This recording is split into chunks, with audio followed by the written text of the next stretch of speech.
are we being for real? Are we all living in the real world or are we living in the TikTok world? Are men paying everyone's rents? Like, is this happening really? Okay, let's go straight into a signal check. What are our bars for this week? So, for new listeners, signal check is our barometer at the start of the episode. It aligns to the signal bars on your phone. If you've got no bars, you're flatlined, you've got nothing, you're really struggling. If you've got one bar, you are trying your best, you're holding it on, you've got one straggly bit of energy to pull you through.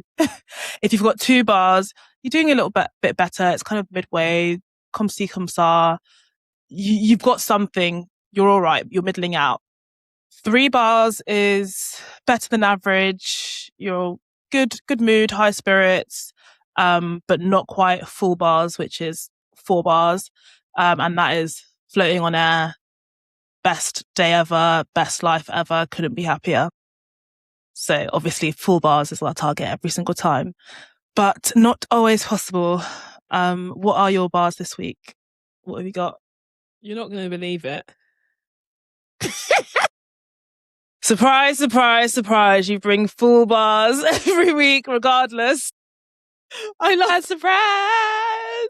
I'm full bars. You took so many L's yesterday and it hasn't phased you at all. I love that. Hasn't impacted me. Oh my God. Yeah. My night out on Saturday filled my bars to a point that it was just unshakable. So, I love that. Yeah. Wait, so you went to, it was a day party, but you went into the night? Yes, it was a block party in Hackney, near Hackney Central area. It was so good. I was like, this is what summer should be. Yes. It was so good. Yesterday, this weekend, it felt like every single person was out. Like everyone. Walking through London, there was not a pub garden that was untouched. There was not a rooftop bar that was not packed. Even just like lining the streets, markets, parks, everybody was out. And where was I? Oh. I was sitting in a hairdresser chair with tears in my eyes. Yeah. I was wandering the streets of London and Hackney crying, actually. Sunglasses on, not hiding the tears. That's it was so awful. Yeah, it's hard to say what my bars are because right now I'm in a good mood. Yeah. But if you'd asked me literally this morning even, I probably would have been like one bar. Now I'll probably say I'll give it 2 to 3. I'll give it 3 bars. Go on. I feel all right. Okay, I've had a really nice morning. Went to the gym with Ek, our older sister, which was nice. But yeah, yesterday, my hair situation. I went to get my hair done and guys, crying in the hairdresser chair is just not it. And I wasn't even really crying at that point. I was looking at myself in the mirror and tears were just spontaneously springing to my eyes. And she was like, oh, it's so beautiful. How do you like it? And I was like, yeah, it's nice. I think it's just a bit shorter than I wanted. I have to get used to it. And I was like smiling, but there were tears. I could see the tears glistening. In my eyes. And I was so confused. I was like, how can my body be betraying me like this right now? Save the tears till we leave. I did tell her that I was like, the curls were not it. So if you are listening, so if you're watching this on Spotify or YouTube, then you can see that my curls are like a bit looser. They're like a bit more wavy. Yeah. So this is a different pattern than what I left the salon with. So just are we going to be inserting pictures for the visual listeners? We are not going to be inserting visual podcast. Okay. We shall not be inserting pictures of my original style. You can see what I've currently got. Just switch on the visuals on Spotify or go on YouTube. But I will never be sharing the pictures of how I left that store. Never, ever, ever, ever. Just imagine. So they used really tiny, what are they called? That you used Benzie rollers. Yes. They used very tiny rollers. It was giving Founding Father. It was giving Annie from Orphanage. It was giving 18th century. It was giving everything that you don't want to give. I looked about 79 years old. And also like 5 at the same time. It was quite confusing. So yeah, I had a tough weekend because of that. And thank God for sisters, because my sisters came to my rescue to sort out my hair and get it somewhere that I wanted it. If I tell you the full story about how we revived this hair and brought it back. But yeah, don't just go to the hair salon and say you want a curly bob and expect them to know what the fuck you mean, and expect them to know that you don't mean 50 for a 50-year-old woman or for Alexander Hamilton. You need reference pictures. You need reference pictures, yeah. Because their style is going to be different to our style. Because it was an auntie that did it. Right? It was an auntie, yeah. And she's done my braids before. Like, she did French curls. Yeah. Loved them. Gorgeous. She did a really good job. I had the reference pictures. Obviously, she's going to go for something different. And that was her interpretation of a curly bob. Crazy. Yeah. So crazy. So yeah. Anyway, thankfully I have got something now that I can kind of be okay with, or at least tolerate for the next few weeks. But that did drain my bars a bit this week. The rest of the weekend was all right, to be fair. But I did feel a bit of FOMO that everyone was out and I was like sitting at home with my hair just completely fucked. Next weekend we go again. Yes, it's a must. That's so funny. No, I feel like we haven't done enough nights out this summer, like, or day parties or events. Like, we haven't really done summer. We're doing more like we've done a lot of barbecues. Yes. We've done a lot of like shopping, but we're not going out. Yeah. When was the last time? We went somewhere. I remember drinking Buzzballs. Yeah. Was it just at mine? No. Mm-mm. Because it was ages ago. We met Ron on the train. Yeah, that was a long ass time ago. Really? It has to have been. I think it was in May. I think I was still living with you at the time. Yeah. Yeah. Oh my God, we need to sort that out. We need to sort that out. Yeah, because this kind of links with something that I was telling you about, like, my weird feeling about turning 30. Oh my God, yes. We need to unpack this. Yeah, we do. We do. But do you want to unpack it today, or should we save it for next week? We can save it for next week. Okay, so tune in next week. If any of you are also on the cusp of turning 30 or any other big milestone that's growing up, tune in next week for that discussion. You can also just go ahead and send us an email or comments about what your thoughts are there, and we can touch on it as well. Definitely. This one's for my 96 babies. Like, let's talk about it next week. Yeah, bless you. I've got a lot of thoughts. But yeah, no, we do need to go out, and it shouldn't stop because we're a bit older. We still want to. We still love it. 100%. That's what filled my bars, was being out, shaking my ass, drinking, being with my friends, shouting, eh. I've got a weekend in August free, mid-August. Why don't we go to like 411 or something? Yeah, let's do that. Yeah. That's your next weekend. No, actually, I can do the 8th. I'm just looking at my thingy. I can do the 8th. Okay. 15th. I've got a pretty free August, to be honest. Okay, so cool. I'm ready for it. Night out is going to fill those bars every single time. It's never a night out weekend is never a wasted weekend. When I don't go out is when I feel like I've wasted the weekend. Exactly. I could have been out and I could have been having a nice hangover day right now. I'm still chilling in my sofa doing nothing. This could have been a hangover day. Exactly. At least you feel like it's a productive chill day because you're recovering. Exactly.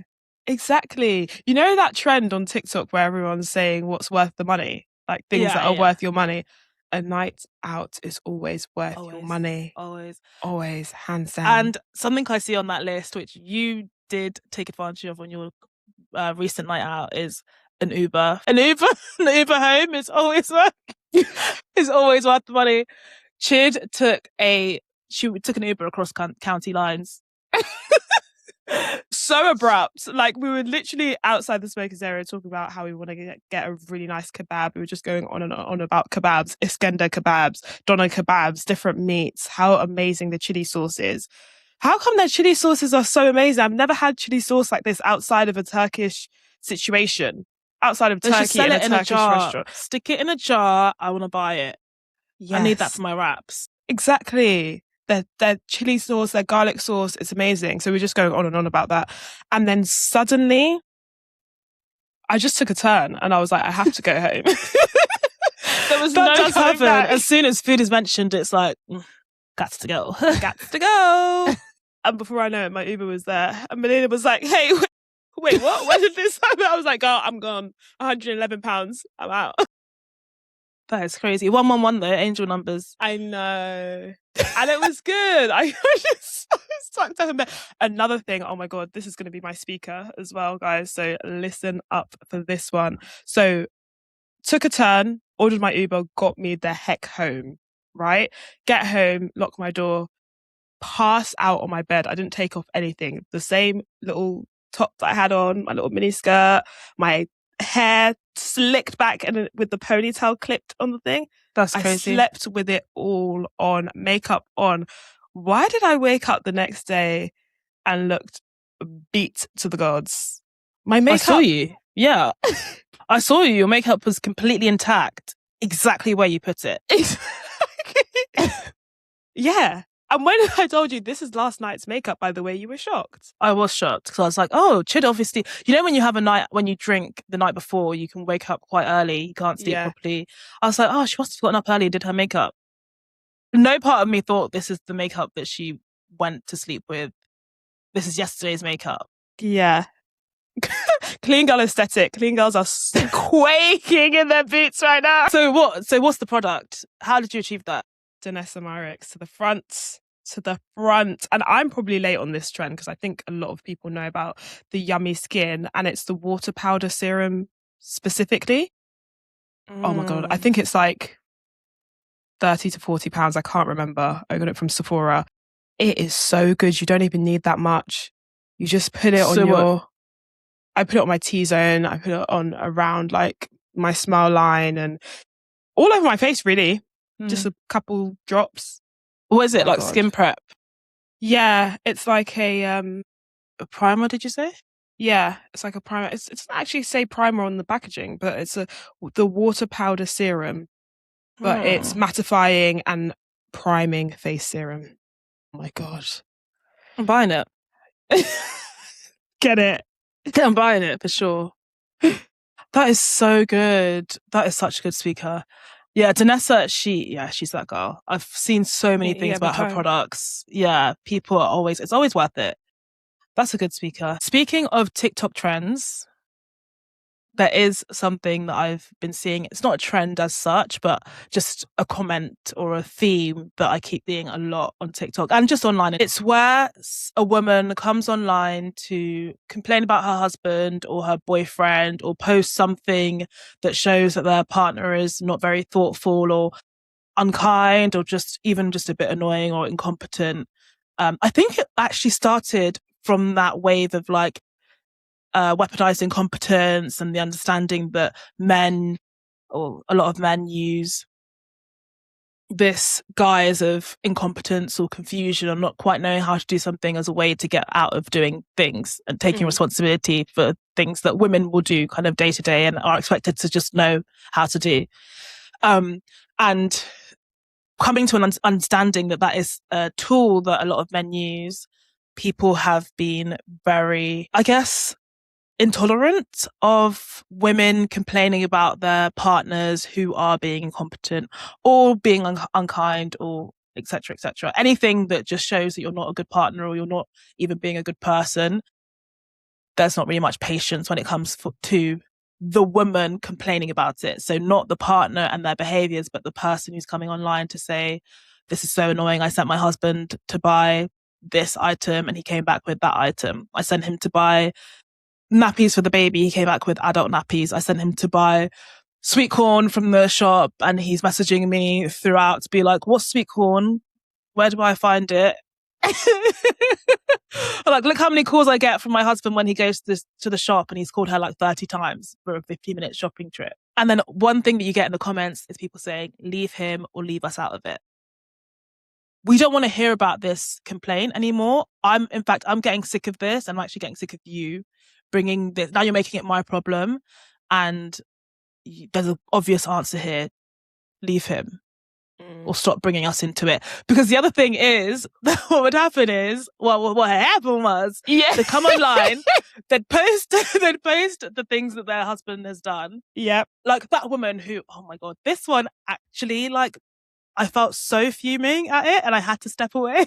Was it the one who packed her lunch? Yes. I knew it was that.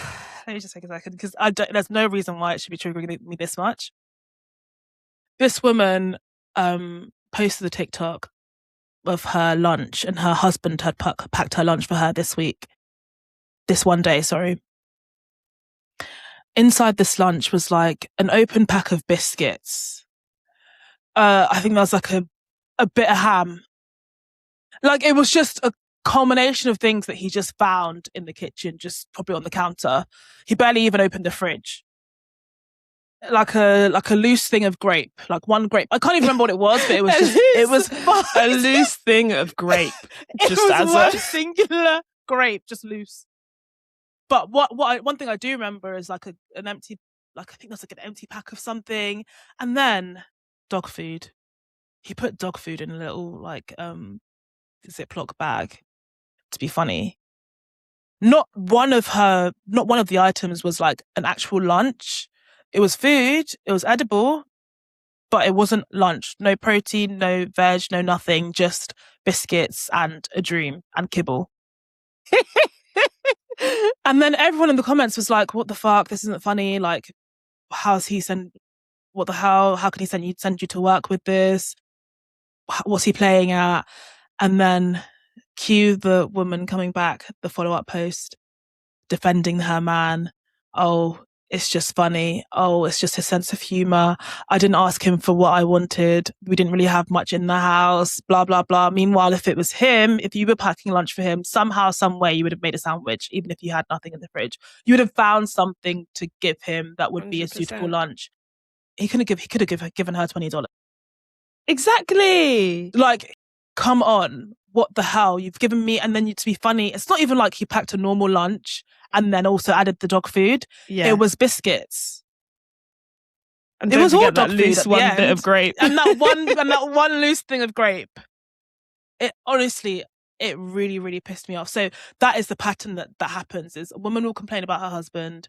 The internet will be like, join her to be like, oh, that's crazy behavior. What the fuck? And then she'll be like, hang on, but I love him. And then we're like, so what do you want us to do? Why did you actually bring this here? What are we supposed to say about this or do about this? Which then birthed this phrase, leave him or leave us out of it. If you're not coming on here to say this is what he did, and then the next thing is, and then I left him, or this is the reason why I'm not with this person anymore, then what are we doing here? What are we all doing here? But I'm finding that it's now extended to, even when a woman is like joining in to say this is bad behavior, this is something that I don't want in a partner, this is what my husband has done, people will be like, leave him or leave us out of it.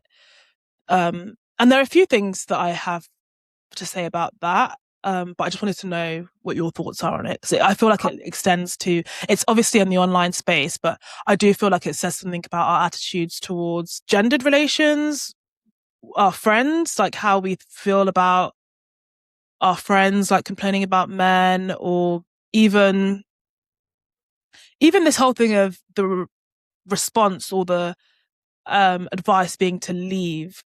Like, I think that says something about like our boundaries and how much people are willing to actually put into investing in a relationship with a man to get them to a point where they're not exhibiting certain behaviors that. Because like going to the shop and buying the wrong thing, is that a leave him or leave us out of it? Or is that here's some advice about how to maybe change this? But, you know, I feel like we just don't really have the patience for that kind of thing anymore. But yeah, those are just some of the questions I had around it, and or some of the thoughts, but I wanted to hear what you thought. Yeah, I do think that sometimes it feels like people aren't 100% honest online. Shock. That's crazy to believe. But I think people in comment sections and the leave him and leaving him out of it, it's so interesting to just say it and easy to just say it. But when it's you in that situation, do you take that advice? Are you someone that does that? Do you just take no bullshit all the time? Like, I think sometimes people are really weird online. This is kind of a tangent that I'm going to go on, but I remember posting a TikTok that doesn't exist anymore. I took that shit down, and it was just me kind of doing this trend where women were saying to their partners, mostly wives were saying to their husbands, I can't pay the rent this month, or I can't pay the mortgage this month. And they would look at their wives and be like, you never paid the rent. You never pay the mortgage. I pay the mortgage. What are you on about?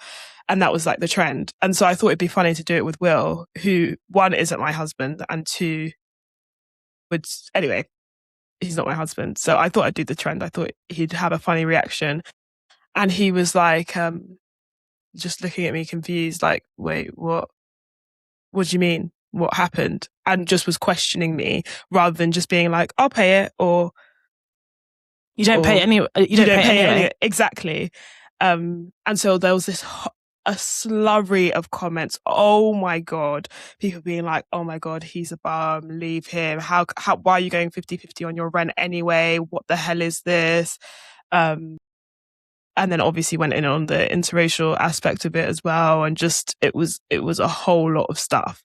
And I was like, are we being for real? Are we all living in the real world, or are we living in the TikTok world? Are men paying everyone's rents? Like, is this happening really? Are men paying everyone's rent? Where are these men? Where are they? And it's not rents. A common thing. It's not. I don't believe that. And I think that the people that were commenting that also know that that's not a true thing. But we're all just living online and not living in reality with certain things. But to go back to what this whole leave him out of it, I think it just became a comment trend that has gone too far the other way, and people are just lacking patience watching it, but are being hypocritical, I think, with a lot of it. I get annoyed when I watch some of the videos, but my instant thing isn't leave him. That reference you made to the TikTok prank that women were doing to their partners, being like, I can't pay the rent this month. Have those comments come from American commenters? Like, yeah, because I feel like they more so have this expectation or standard that their partner will pay the rent. As a woman, like their man has to pay the rent and the bills. And I don't know how much that's actually happening in the American context. I know their salaries are way more than ours, but I don't believe that that's the case for most households, but maybe I'm wrong and speaking something that I don't actually really know about. So I think that in the UK context, people are more realistic and understanding that most of us are having to live in dual income households, and most of us are having to split the bills, because what's the average salary here? 30k, if that? Yeah, exactly. So, and then when rent is like £2,000 or plus bills, whatever it is, you can't say, oh, the man has to be the only one paying everything, because it's like, okay, well then we're going to live in a little shack or like in a tent, and who wants that? Just to say my man pays the bills. Exactly. It was such a weird reception, but I do agree with you. I think that I think there's an internet standard, and people are just espousing that as the norm or the standard, but not many people are actually living it. Exactly. And maybe some of them are also young and haven't been in that situation yet, but they believe that that's what theirs will be, their setup will look like when they do get there. Yeah. And there were 100%. a lot of, like you said, there were a lot of partnerships or married couples where the man was paying all the bills. And their response was, you don't even pay anyway. So, yeah. But they were very specific scenarios as well. Yeah. The trade-off was they were stay-at-home mums who probably stopped their jobs when they had the children to stay and provide that childcare. So, I mean, I don't know. I just don't think it's as simplified as two people, boyfriend and girlfriend, mid to late 20s. Why the hell would Will be paying all the rent? Exactly. Also, the fact that he was questioning was just like oh, what happened? Like, yeah, are we okay? Are you all right? Have you lost your job? Yeah, What of was course so at the end of funny? it he would have paid support. Of course Will would have paid the rent, your What was portion of the rent, funny if is he couldn't cover it. it felt like I manifested it because then the next month, do you remember he had to pay it? Because I had just finished my old job and I had was starting my new job, and then I had a whole month where I didn't have. You didn't get paid. Yeah. And I was like, how did I talk that into existence with that stupid TikTok prank? What does mommy always say? The power What you of say. Oh yeah, she said what you say. Yeah, she doesn't say the power of the tongue, but like it's encapsulated by what you say. You say. What you say. Be very careful. Anyway, yeah. What's your but view yeah, on it? I agree with you. Those commenters, how many of them are in a situationship right now? When was your most recent situationship? How long is your situationship? Right now, I swear the most common relationships amongst young people are situationships. So don't be coming about what you'll tolerate when you can't even tell the guy that you're sleeping with that you like him and you want more from this. Or you've already had that conversation and you're still finding yourself in a situationship. Like, I agree that there's hypocrisy there. But what I find most alarming about it is what it says about our responsibilities to each other. Like, don't leave me out of it, even if you're not ready to leave this person. And when is it ever the right response that your friends now drop you out? To be fair, I can think of some scenarios where that is a fair enough response from the friends to leave their friends to say, don't talk to me about this anymore, or don't involve me in this anymore. I can think of some examples, but I don't think that there are many. I think that there's a few and far between and very specific. I think we have a responsibility to each other to be there for our friends, especially when they're in bad relationships where for whatever reason, their self-esteem or the way that their self-worth is so low that they're accepting and tolerating a certain level of behavior from a man that they definitely shouldn't.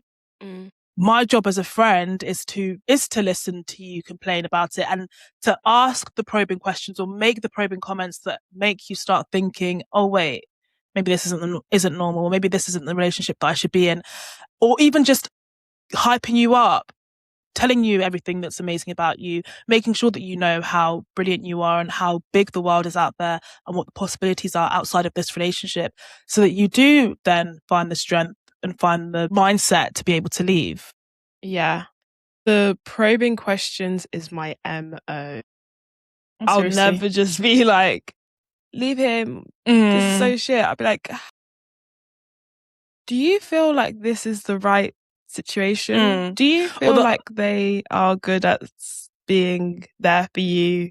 All of that sort of stuff. Or when they tell you something that's become the norm in their relationship and they've actually just stopped realizing that that's crazy, you'd be like, oh, he didn't say happy birthday to you until like the evening on your birthday.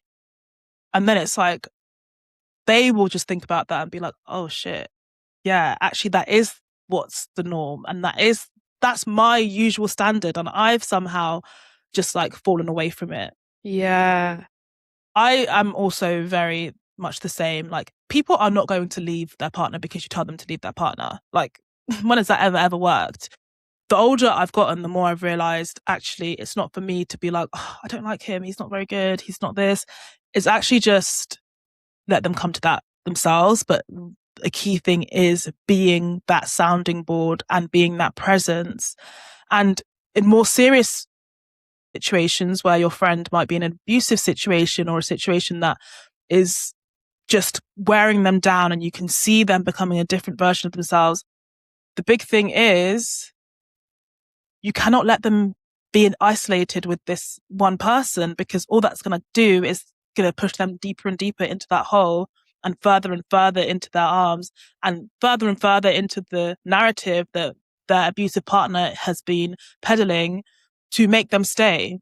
So actually, as with so many things, the key is community. The key is more connection. The key is kindness and compassion, not tough love that actually is just isolation and actually is just looking down on someone, leave him or leave us out of it. What the hell does that mean? I can't leave him, or it's taking me a while to leave him, or it's just not happening for me right now, or I don't want to leave him. Yeah.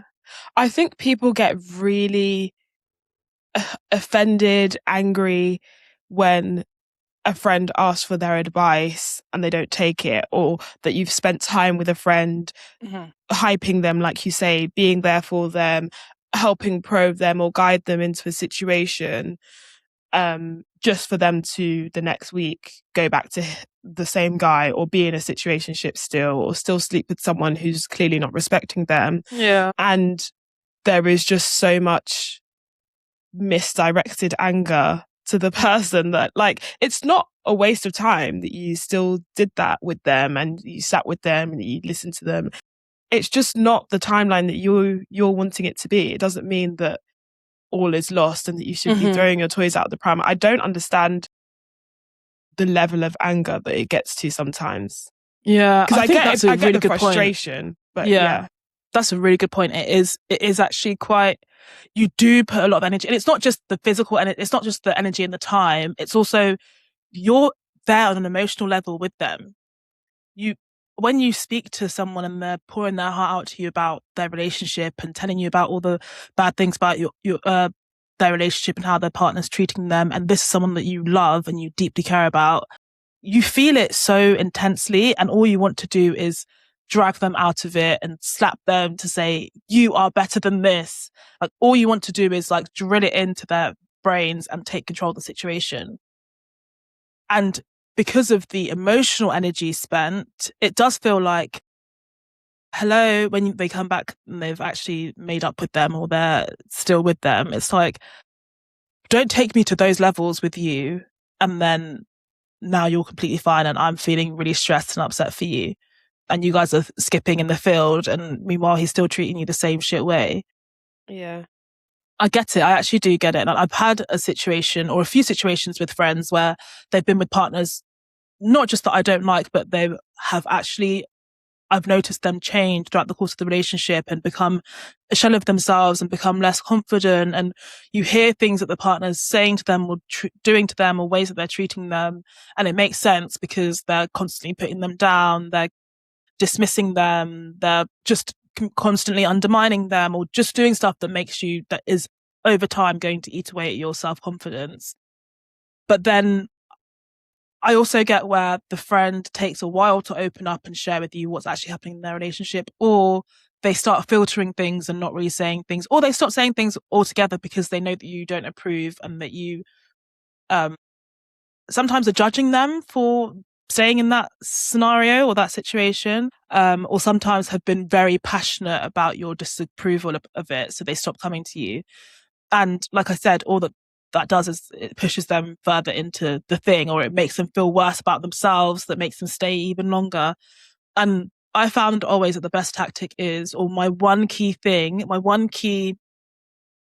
aim is always to keep them talking to me, make sure that I'm always a space that they can come to and that they know that it's a judgment-free zone.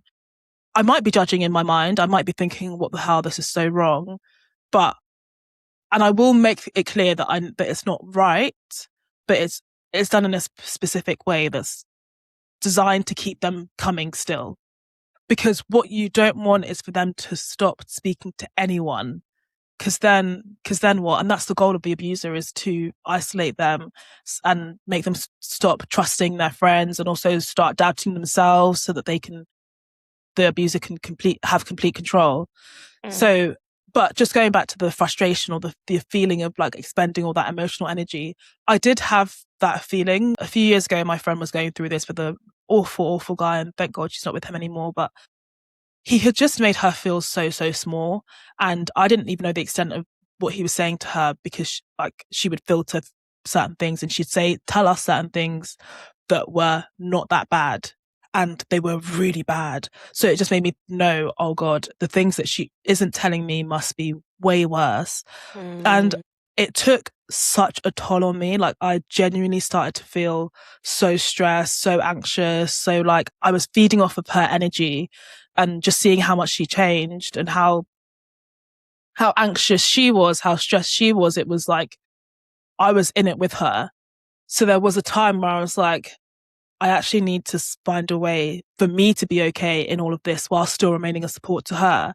And my first instinct was, I need to take a step back from this and stop being so available for her to like offload on and bounce off of. But I knew the risks there is that, there's no one else that she was saying, because all of her other friends were taking the very harsh approach of what the fuck. Oh, he said that. Like anytime she'd say what he said to her, they would respond in a way that made her be like, okay, that's embarrassing. I can't let them know that this is how I'm being treated. And because I wasn't doing that to that extent, she was still coming to me. So I knew that I had to continue being that space for her. So I think I just started offloading someone else. It just became a cycle of like, okay, I need to be okay. I also need to, I was talking about it in therapy. Like it would literally be like my friends going through this thing, and it was like, it became a regular therapy topic, but also to you guys. I was talking to my sisters and being like, how do I help her with this? Or this is what's going on. It's making me feel like this, and just increasing that self-care for myself. But we have to be there for each other. We actually do. And now she is so much better. And every time we would speak, I would pour life into her and also highlight certain things that I was like, wait, why would he say that? Because you're so this. Like, say the opposite. No, you're not. You're really, oh, that's weird. I've always known you to be like this. And then reminding her of specific scenarios as well. And every time she'll have forgotten, she'll be like, oh, really? Is that how you see me? Oh, yeah. Every single time. And like you said earlier, it's not a waste of time, because she would still go back to him. She wouldn't end things. The relationship lasted for years after that, after those discussions. But eventually she did leave. And it's a stack up. You have to stack up all of these. It's not a one-time thing. They always say as well, it was average of 7 times until someone actually successfully leaves an abusive relationship. And there are so many ways that you can be abused in a relationship. It's not just physical abuse. I do believe that that a lot more people have experienced an abusive relationship than actually realize it, because the dynamics have been labeled as like a toxic relationship, or actually there's a lot of emotional abuse or manipulation. And yeah, eventually she did leave, and it took a while after that to rebuild herself, her sense of self, and rebuild her confidence. But I think it was just helpful having all of those conversations over time, having someone who wasn't going to give up on that, even though it was hard. And I need to keep saying this. I really did struggle, and I would get pissed off, and I would get frustrated, and I would have to vent to my sisters about it. And I would have to do all of those things, because I was mad. In fact, me and one of my other friends, mutual friend with this girl, really close, we would sit down sometimes and like plan like a revenge, like a whole thing about how we're going to get back at him. And it was just a way of getting out our anger and making sure as well that our anger was directed at the right person, not the victim of the situation. So yeah, I think the whole leave him or leave him out of it is so unfair. I think it's fine for certain scenarios, like within TikTok, where you hear this woman coming to complain that her husband is just a complete baby and absolutely useless, and then they'll come and defend them. It's like, so what's my role here? I get that. But some of them I'm like, I've seen one where this woman was actively in divorce proceedings, but her husband was making it very, very difficult, talking about all the things that he'd done to her, and all the people were being like, leave him or leave her out of it. And it's like, I'm trying. Literally, like, it's in the process. Like, give me a chance. Like, it's just, he's not really signing the papers right now, but I'm just sharing my story. Yeah, why are you trying to shut up women? Like, let them say their stuff. And not everyone can leave like that. Like, I've got kids. He's the sole provider. Oh my goodness. I saw a TikTok this morning. This woman talking about, that whole trad wives thing that's also become very popularized, and women are wanting their man to be the only one who pays the bills, and wanting to just live their lives and go for coffee and all of that stuff. And it goes their man further, pays for everything. It's not just that he pays for everything, it's that you don't know anything about the bills. Exactly. So it's not just that he's writing the checks or doing the debit, the direct. You actually don't know what's going on in your house. You don't know where they go. You don't know who your providers are. You don't know when the money comes out. Nothing. Crazy. Absolutely crazy. This woman had stitched someone else's video, and the original video was this trad wife talking about her husband paying all the bills, and he's the sole provider. She doesn't work. She stays at home with the kids. And the I can't remember what her original message was, but it wasn't her being like, this is a bad way to live. It was like kind of encouraging it as a lifestyle or hyping up the benefits. And the woman who stitched it was highlighting all the ways in which that is such a unsafe situation for a woman to be in, or an insecure position for a woman to be in. And this partner, this husband is not someone who is extremely wealthy. It's a normal, average blue collar worker, average middle class income in America. She was highlighting the risks because she went back to the trad wives earlier videos before she was married, and she had her nails done, blowouts, like always looking good, new, fresh outfits, like just a ball of energy. And then her most recent one that she stitched, nails not done, hair a mess, looking like, yeah, looking not very good, basically. Not to talk down on women, but there was a clear difference. There was a clear difference in the amount of maintenance that she had been putting on into herself, essentially. Yeah. And she was just highlighting that, well, that's interesting, isn't it? Like the budget, how quickly it is that there's no money in the budget for your maintenance, or there's no time for your maintenance. You have to stay at home and look after the kids. All of the trade-offs that you have to make as a woman, and now all of a sudden, to even get your nails done, you have to ask your husband for $40 or however much it is in America. You know how things are so expensive. They're like it's probably like $800. Yeah, it's crazy. I don't get it. They've got so much money there. That country, so much money. But the living costs are clearly insane. Yeah, really high. They were like, eggs are like $25. It's such a joke. And I am like £4 on my eggs. I'm like, that's crazy. So I bought the golden yolks. Yeah, so good. I'm not being funny. My yolks are golden, and they're not golden. I'm not gonna lie. We didn't buy the golden yolks this week because they weren't in stock. And I had a scrambled egg on toast. It was gold. Yeah, but it wasn't creamy. It's not just about aesthetics. There's a flavor difference. Really? There's difference in quality. Do a taste test. Oh, we should. Do you think you would know the difference between a golden yolk egg and a regular supermarket egg? I would have egg on my face if I couldn't. Because the way I'm like, get the golden ones. The way when Alex goes to do a bishop, I'm like, get the golden ones. Or once I was making shakshuka, and we bought the golden yolks and the normal ones.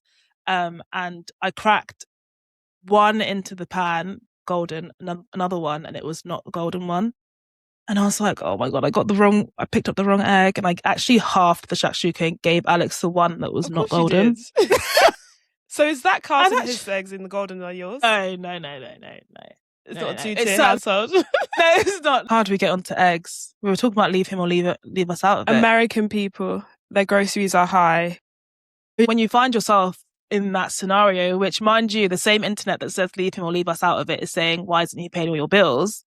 If you find yourself in a scenario where you're completely beholden to a man's whims and just holding on to the hope that they continue liking you and wanting to be with you, and don't decide that they actually want to trade you in because you stopped maintaining yourself, because he won't give you $40 to get your hair done or $200 to get a blowout, then where do you go from here?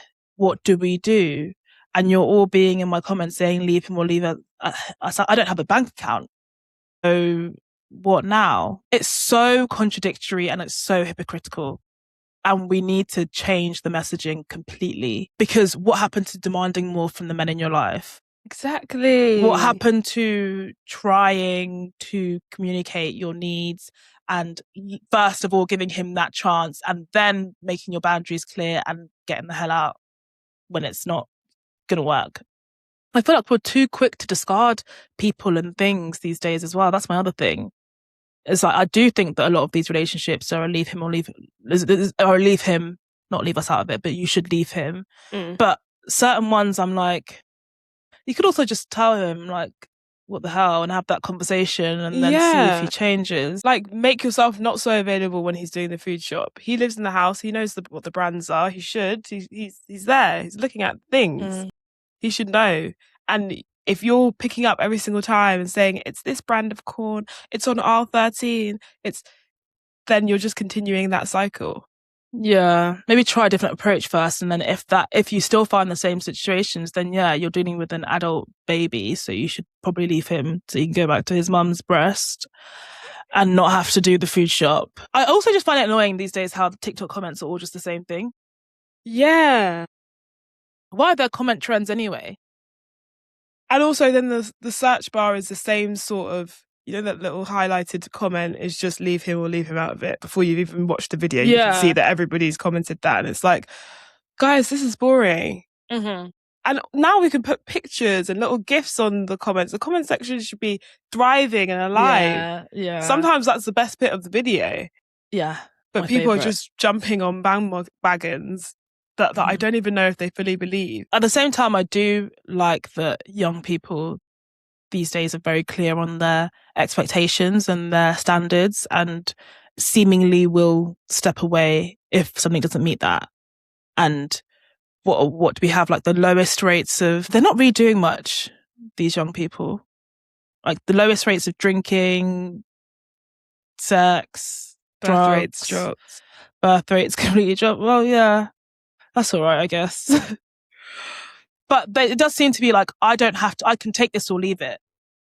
Yeah. Which is good. That really is the Gen Z brand, isn't it? That they just... Even with work. With work, that's the biggest one. They just think that or the stereotype for the average Jay-Z. We're seeing Jay-Z. We're seeing Jay-Z soon. Yeah. For the average Gen Z, the stereotype does seem to be they are not putting up with shit. They don't want to do it, therefore they won't. They don't want to be here, therefore they won't. Like, you've got one chance, or it's gone. They don't take shit. Yeah. Which is a good thing. Because millennials, the stereotype is we will burn ourselves out to have it all.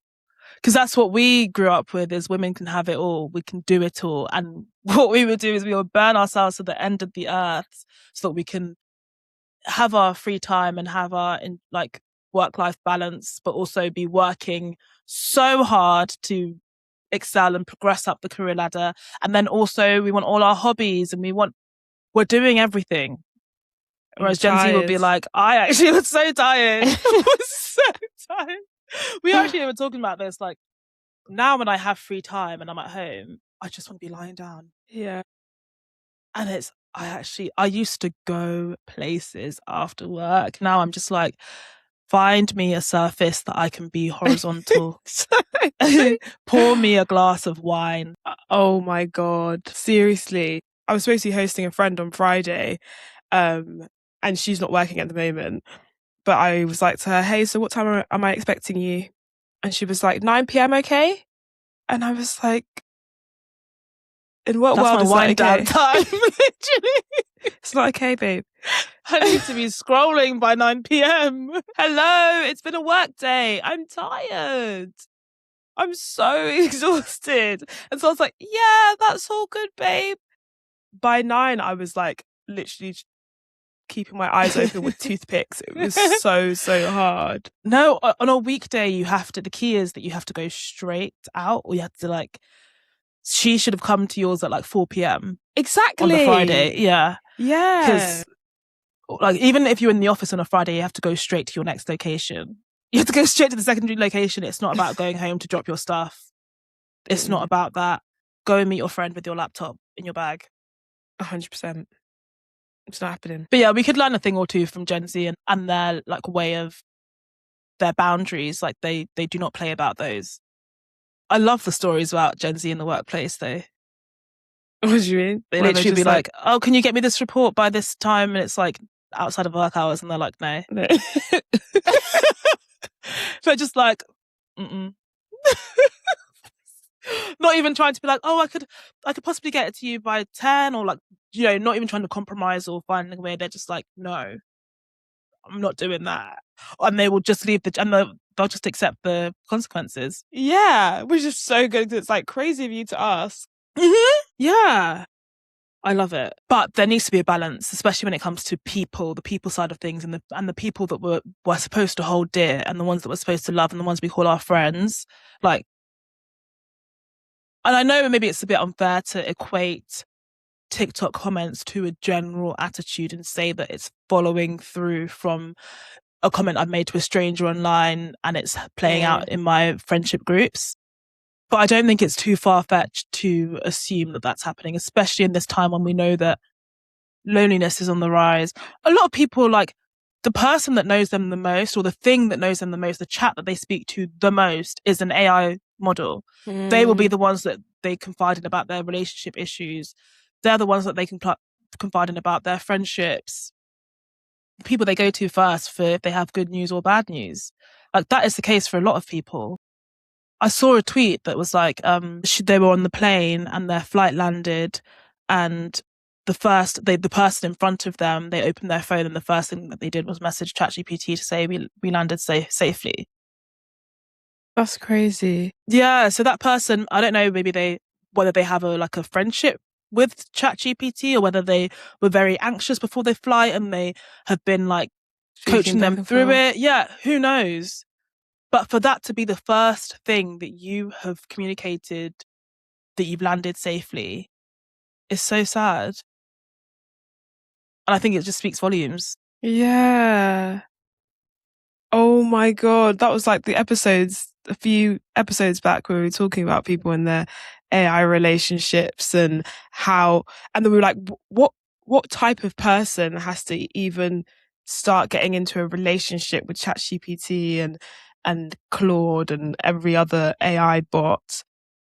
And this is it. It's the loneliness and it's the isolation. And it's okay, well, these people don't understand me, but this AI bot that has been programmed to be very agreeable and XYZ will understand me and will listen and will be there.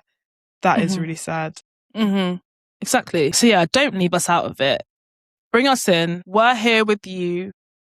In fact, if any of you have any relationship issues or questions or stuff that you're going through at the moment that you even just want to offload it to us, put it in our emails. It's stayonthelinesis@gmail.com. We're here for you. We're here. 100%. If you ever feel like you want to message ChatGPT, send us an email and we'll reply.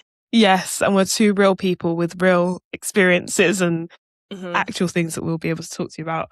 I find it hard when it's a situation that isn't outright abuse. Like, there's patterns of behavior that's wrong, and there are ways that the partner is acting that I would hate if I was in that relationship, but I'm not in that relationship. And perhaps maybe their standards are different, but there are some things that they find attractive or that they like or that they're a bit more traditional and that they can accept. Exactly. There's a line where it's like, is that my place to put my standards, expectations, wants ahead of theirs? Sometimes it is black and white and it is wrong and right. But there are some things where it's like, oh, I would hate that if my partner did that. Why are you accepting that? Do you know what I mean? Or like when you simply just don't like them as well. Yeah, exactly. I'm like, there is no world that you would even be my friend. We wouldn't be in the same rooms with each other because I would leave the room if you were in there. Yeah. Like, that's how bad it is. That is a really good point. Like, there's actually, it's not abuse, it's just, it could even be the grocery shopping example. Yeah. Or like they're just a bit lazy or don't consider you as much. Yeah. With small things, like maybe they've gone to the shop and only got themselves something. Yeah. Or their demeanor is a bit like beat my chest, I am man type of vibe, but not super to the like toxic masculinity, but they are very much like, I am man, this is me. And that just icks me out. But for you, it's like, oh, that's kind of hot. And I'm like, really? It's like, or they don't like baby you when you're upset with something, and like they'll rib you all the time, make jokes at your expense, but sometimes that's your sense of humor, your shared sense of humor together. But for me, I'm looking at that like, I don't even like it when Alex like jokingly puts his middle finger up at me. I'm like, that's mean. I don't like that.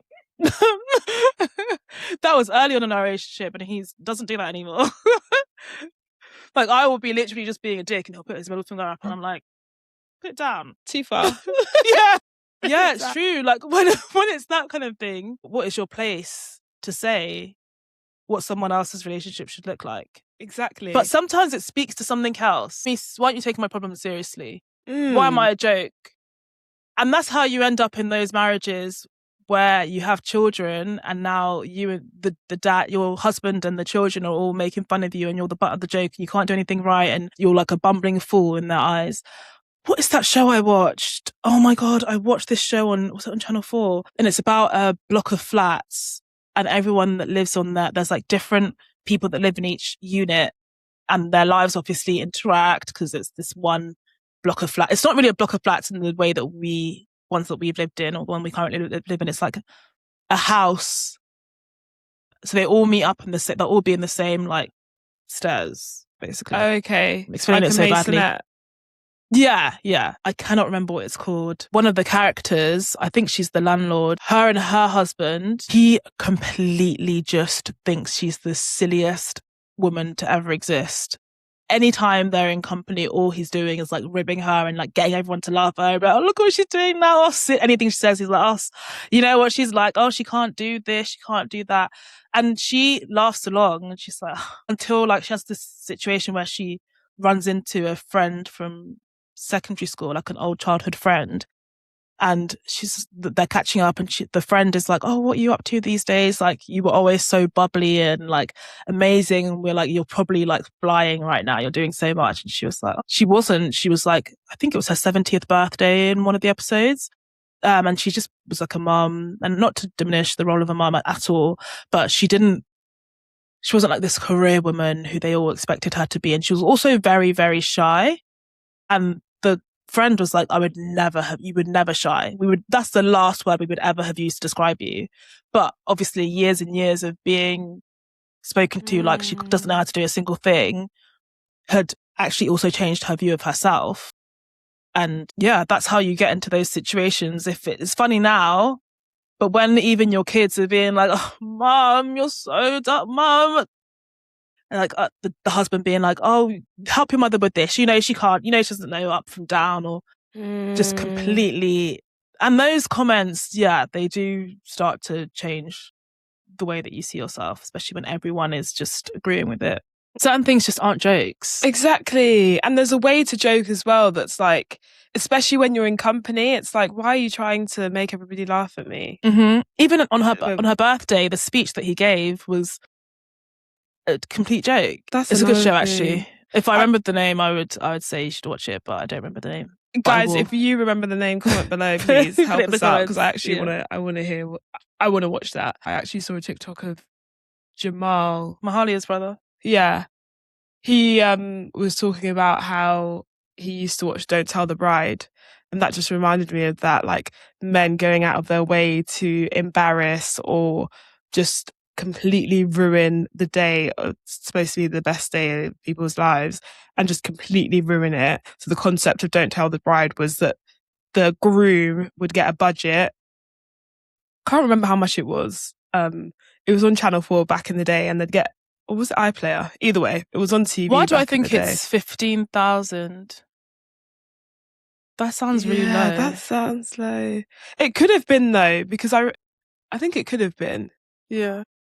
But they had this budget to plan their wedding, and they couldn't tell the bride any of the details. And some of these, like a majority of these grooms, would just plan the worst day, get the worst dress ever, do stupid stuff like, we're getting married in Vegas, but only the bride and groom and my best man can come, and none of your friends and your mum can't even come because I've just fluffed it all up and the budget's finished. And they planned the hen and the stag as well. That was part of their budget. And they would have them go to a chip shop and do bingo, and then he'd go to like Marbella with his friends and do all of that sort of BS.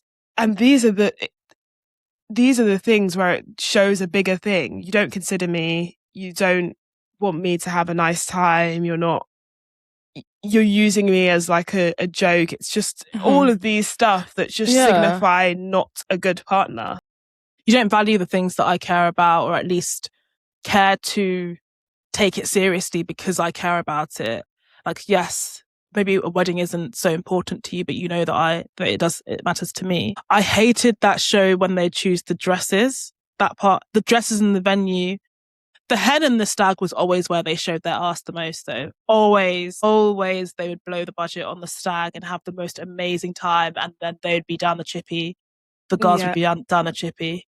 And their stupid dickhead mates would just, because it'd be like the groom and his best man would be the ones planning it, and their best man would be something stupid like, what they call it, like lampposts. Like, you know those guys, like really lad guys that have friends and their nicknames are something stupid like the name is lamppost. Yeah, like they would call him like, oh yeah, that's telephone Jack. I don't know, just some stupid made up dumbness. And then you already know, oh my god, she's gonna have the worst wedding of her life because these are your friends and you guys are actual idiots.